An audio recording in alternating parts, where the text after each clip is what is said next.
Ouais, il est potox, c'est Antox et bienvenue dans cette nouvelle vidéo consacrée à la critique de l'épisode 22 des Apprentis Aventuriers saison 7. Comme d'habitude, ça va spoiler de partout, donc je vous invite à regarder l'épisode de votre côté dans un premier temps et ensuite à revenir sur cette vidéo pour qu'on puisse en discuter tous ensemble. Nous retournons donc au campement avec Marjolaine qui voulait sonner la cloche. À peine le titre dévoilé que t'as déjà compris qu'elle allait pas le faire, puisqu'il était écrit duel sous tension, duel au pluriel. Donc il a plusieurs duels. En plus en interview elle disait je vais aller sonner la cloche et je quitte ce jeu, mais sur le plan juste après on la voit se retourner à l'opposé de l'endroit où il y a la cloche. Bref, tout ce cirque pour ça quoi. Il y avait quand même quelques passages intéressants, notamment celui où Vivian lui disait bats-toi pour Greg. C'était assez étonnant de la part de Vivian, sachant que lui il a envie qu'elle aille sonner cette cloche. Aussi Greg il disait en interview et le duel on va y aller que tu le veuilles ou pas. Je pense pas qu'il l'aurait forcé, non.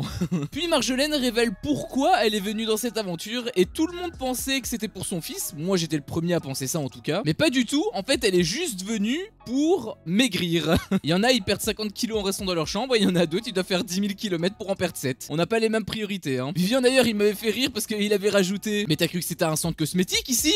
Bah ouais c'est délirant en fait. Puis les candidats partent pour leur duel. Vivian en partant il avait dit un truc qui était assez intéressant. Il avait dit ciao les alliés, ciao l'hypocrite. Il parlait à qui là en fait? À Gab.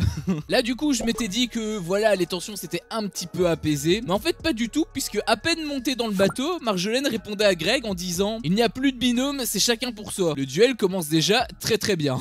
Greg qui m'a fait hurler de rire car une mini dispute avait éclaté entre eux et Marjolaine veut plus parler à Greg, du coup elle change de place, elle se met un peu plus loin et en voyant sa réaction, t'as Greg et il a dit oh là là tu sais quoi, va sonner la cloche avec ta tête si tu veux, tu m'as gavé. L'accent marseillais qui ressort. A noter qu'il lui a aussi dit va rentrer chez ta mère. Je sais pas ce qu'il a contre les mamans. Bref, ils sont dans la merde, on va pas se mentir. Les candidats arrivent sur les lieux du duel et Laurent les accueille leur demandant comment ça va. Les jaunes et les blancs m'avaient pas mal touché, notamment ce qu'avait dit Alex, car c'est vrai, les jaunes avaient choisi les blancs au départ plus par stratégie que par affinité. Ils disaient que voilà, s'ils doivent partir en duel contre eux, ce sera beaucoup plus facile s'ils ne se connaissent pas. Mais au final, ils se sont attachés et cette guerre des alliances s'avère plus compliquée que prévu pour eux. Du côté des noirs et des rouges, c'est beaucoup moins larmoyant. Vivian qui expliquait la situation à Laurent et quand Laurent lui a posé une question donc à Marjolaine, Marjolaine n'a pas répondu, elle est restée muette. Alors elle a parlé quand même par après, mais dans l'immédiat, elle est quand même restée dans le silence. Beverly qui ensuite lui avait un petit peu répondu et Marjolaine qui changeait de place, agacée. Beverly qui m'avait fait un petit peu rire en interview parce qu'elle avait dit clairement aujourd'hui on divorce. Puis Marjolaine elle a exigé à Greg des excuses. De manière générale, je lui donne plus ou moins raison sur voilà le comportement, en tout cas je peux comprendre son point de vue, mais bon là je trouve que c'est un petit peu de l'abus, pour moi c'est juste un caprice. Elle était décidée à ne pas se battre pour ce duel, en tout cas au début, jusqu'à ce que Laurent arrive à l'en dissuader du contraire. Il était très convaincant, j'ai trouvé, c'était beau. Et ensuite Greg il avait dit un truc qui m'avait fait lever un sourcil, il avait dit surtout qu'elle a les capacités et elle a le mental en plus. C'était un pic pour Beverly ou... Bref, vient enfin les règles du duel. Tu as une sorte de parcours du combattant où tu as un panier rempli de noix de coco au début. Des cordes sont disposées en cercle au sol, suivi d'un anneau suspendu, un mur en bois et au bout un genre de panier de basket si tu veux. L'objectif est simple, prendre une noix de coco, franchir toutes les étapes en binôme bien évidemment, jusqu'à marquer un panier. Le premier à mettre suffisamment de noix de coco dans son panier, il sera son drapeau, validant ainsi son retour sur la plage. Et donc le duel peut enfin commencer, mais avant Laurent a un petit truc à dire. Il sait que Vivian et Alex ont volé l'épicerie et du coup il va les sanctionner bien sûr. Vivian qui m'avait fait rire parce qu'il avait dit en interview mais c'est pas possible, il a des caméras même sous ses chevilles. La sanction en plus octroyée par Laurent elle est quand même assez sévère, quoique quand même très justifiée pour moi je trouve que c'est totalement normal. La sanction en question est le fait que leurs adversaires ont une noix de coco d'avance, donc ça crée des avantages, sachant que là on parle d'un duel, on parle pas d'une épreuve des perles, c'est directement leur place qui est en jeu. Après c'est vrai que je l'ai pas dit mais le hasard fait quand même bien les choses parce que Alex et Vivian ont tous les deux volé à l'épicerie et au final c'est eux qui ont été nominés pour le duel. Le karma existe. Par contre la sanction se met plus ou moins bien vu qu'ils ont été tous les deux en duel, ils sont tous les deux dans des alliances différentes. Mais je me demande comment ça se serait passé s'il y avait que un des deux qui était nominé pour le duel. Parce qu'il aurait eu un énorme problème d'équilibrage. Je veux dire d'un côté t'en as un qui a une sanction directe par rapport au duel, donc par rapport à sa place, alors que l'autre il aurait été pépère, alors il aurait peut-être une sanction ou quoi, peut-être de la nourriture en moins ou autre, l'autre, mais ça lui aurait pas coûté sa place quoi. Et pareil, comment il aurait fait Laurent s'ils étaient tous les deux dans la même alliance? Alors là pour le coup j'ai une petite idée hein, puisque de nulle part t'as Vincent qui lève la main comme ça et il révèle qu'il y était aussi. C'était très fair play de la part de Vincent d'ailleurs, j'ai beaucoup apprécié ce comportement là. Et du coup Laurent décide de les mettre à égalité, donc au final ils vont se battre normalement. C'est comme s'ils n'avaient pas de sanction finalement. Et Vivian il m'avait fait rire parce que il y avait Greg qui demandait s'il avait fait ça de nuit et Vivian il répondait limite d'un ton à se plaindre tu vois parce qu'il s'était fait prendre même la nuit.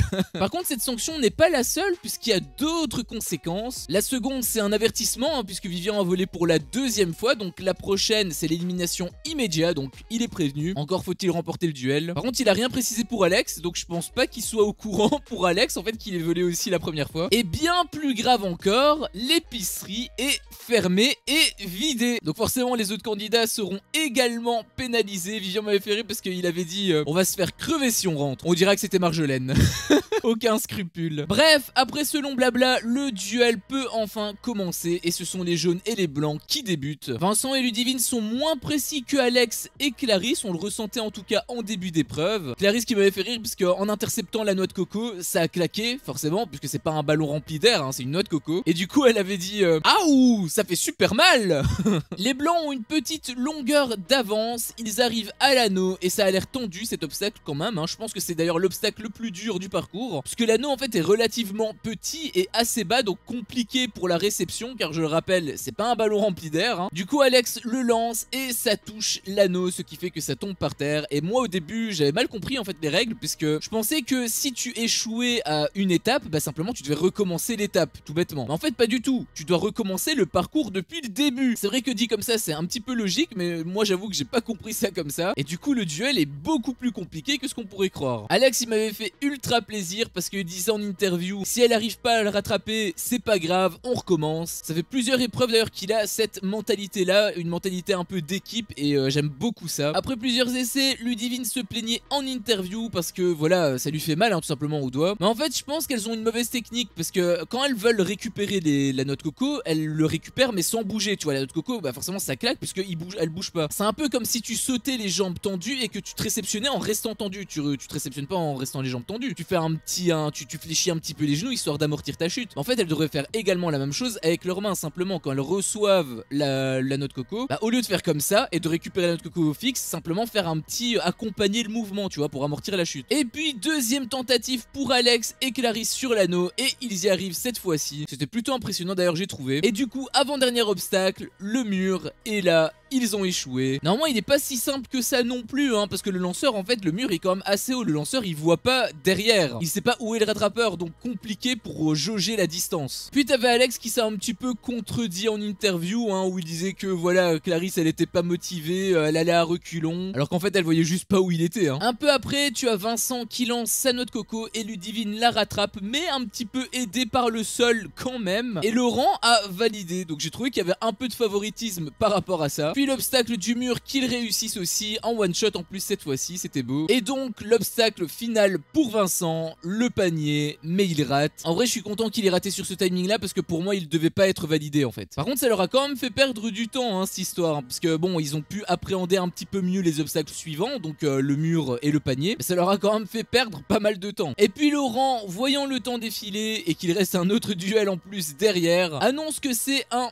but en or, enfin un panier en or plutôt. La première équipe à mettre une noix de coco remporte directement ce duel, donc c'est beaucoup plus stressant. Les joueurs donnent tout, ils sont au coude à coude, mais les blancs ont une avance car Vincent touche l'anneau avec sa noix de coco, il s'en voulait d'ailleurs. Et les blancs eux réussissent l'obstacle de l'anneau mais également du mur et donc tout va se jouer sur le lancer d'Alex. Vincent qui m'avait fait quand même plaisir hein, parce que lui il continuait à jouer hein, il s'était pas arrêté pour regarder ce que donnait le lancer d'Alex. Il a pas fait comme Mélanie lors de l'expédition. Et donc tension au maximum et là on part sur la plage. Bon je vais passer assez vite en revue hein, car bon il y a un duel à côté qui nous intéresse quand même beaucoup plus, mais il y a quand même quelques passages assez drôles, notamment quand Giovanni demande à Julie et Benoît s'ils vont prendre de la coco puisqu'ils se dirigeaient donc dans la jungle, et après lui avoir confirmé, Joe disait il y a qu'un endroit où elles sont, et Benoît il m'avait fait rire car il avait dit dans ton slip. Joe lui montre donc où elles sont et comment en choper, donc voilà il faut simplement utiliser un bambou comme échelle. Et on voit que Benoît est assez rentre dedans avec Joe, si je puis dire. Est-ce qu'il lui plaît? Parce que voilà, il disait des trucs un petit peu tendancieux, genre pousse-moi mais par le cul. Du coup, il faisait aussi pas mal d'allusions sexuelles, notamment par exemple en parlant du jus de noix de coco, Benoît qui lui disait je veux boire ton jus, Joe.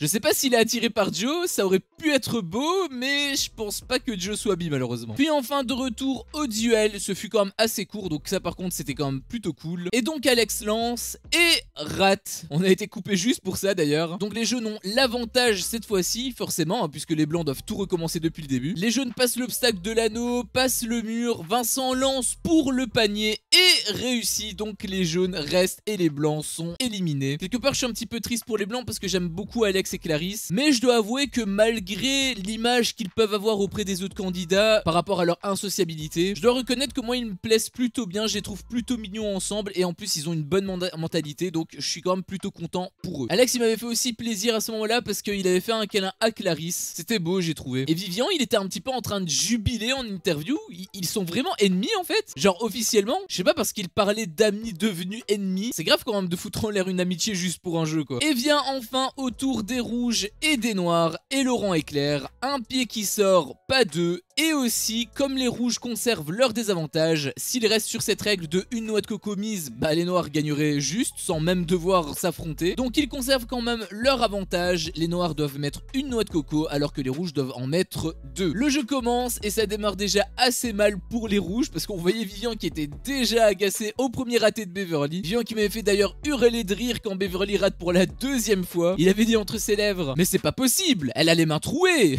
On sent déjà la tension monter entre les deux, alors qu'à côté t'as Marjolaine, elle donne tout. Même Vivian, il se demandait en interview si c'était pas de la comédie qu'elle avait fait au début pour mieux les surprendre, la fameuse technique du serpent mort. Et puis les noirs, ils enchaînent les obstacles. Par contre j'ai pas compris la règle du pied qui est en dehors de la zone, hein. Tous les candidats l'ont fait plusieurs fois même pendant le parcours et ils le répétaient, et à chaque fois Laurent il validait, il disait rien. C'était beaucoup plus compliqué pour les jaunes et les blancs, hein. Marjolaine qui disait en interview, Greg, je vois qu'il en voit pas très bien, il a un petit souci pour viser. Elle est pas confiante la petite Marjolaine. Après je peux la comprendre, hein, vu les interceptions qu'elle se tapait. Ils réussissent le mur assez facilement. Greg qui avait eu une excellente idée d'ailleurs, j'y avais pensé quand c'était au tour de Clarisse et Alex la première fois, c'était d'indiquer à Marjolaine où il était, donc simplement il levait les mains et il sautait pour qu'elle puisse jauger un petit peu la distance. Ça c'était très intelligent j'ai trouvé. Et Greg arrive enfin au panier, donc ultime étape, mais il rate, donc ils doivent tout recommencer. Marjolaine qui marchait en revenant à sa position, un petit peu trop à l'aise la Marjo. D'ailleurs elle le taillait un petit peu en interview en disant qu'il était nul. Après là elle a pas forcément tort, hein, c'est vraiment Greg qui foire et tout. Et là, grosse remontada des rouges, ils arrivent à passer tous les obstacles et Vivian, arrivé au panier, marque le panier, donc les compteurs sont à 0. Et ils auraient même gagné s'il avait pas volé dans l'épicerie d'ailleurs. Greg qui m'avait fait rire parce qu'il avait dit oh mais merde. Je sais pas s'il parlait par rapport au rouge ou par rapport à son lancer ou quoi, mais en tout cas il regardait la caméra, tu vois, il regardait plus ou moins la zone où il avait Vivian et tout. À mon avis il regardait plus par rapport à Vivian, mais sa réaction elle m'avait fait rire. D'ailleurs pendant ce passage t'avais Beverly qui avait un petit peu mal, elle disait qu'elle était épuisée et tout, mais je pense pas que ce soit une princesse comme elle le prétend, je pense que c'est juste une image. Elle disait qu'elle était pas très sportive etc, mais je pense qu'au contraire si, puisque si tu regardes un petit peu elle a des abdos. Alors la chirurgie existe, hein, on l'a bien vu avec plein de candidats de télé-réalité, mais pour le coup elle je pense pas que ce soit son cas. Vivian qui hurlait, on aurait dit qu'il était complètement fou, même Vincent lui avait dit. Par contre Vivian m'avait fait quand même beaucoup rire parce que quand il hurlait il avait dit père rentre ton éclair en moi. Et ensuite on a un petit moment pub, en tout cas j'aurais limite préféré je pense, hein, parce que pendant que la tension était au summum on retourne sur la plage, donc on a eu 2 coupures. Bon c'était quand même relativement intéressant, on avait vu tout d'abord Benoît et Julie qui s'étaient un petit peu auto-félicités de ne pas être nominés. Bon ça l'est pas forcément hein. Mais ensuite il y a eu un petit jeu entre Louana et Joe où Julie et Benoît racontaient le film. Joe et Louana faisaient ce qu'ils disaient hein, comme des acteurs, hein, un vrai film hein, littéralement. Ils ont rigolé, ils se sont fait des bisous, bref c'était plutôt mignon. Par contre Louana en maillot elle est... Cass qui regardait de loin, les yeux en feu, elle avait même dit un truc qui m'avait beaucoup fait rire, elle avait dit alors mon binôme qui fait les feux de l'amour toute la journée, je peux plus. Elle avait dit quoi hier à propos des querelles de CE2?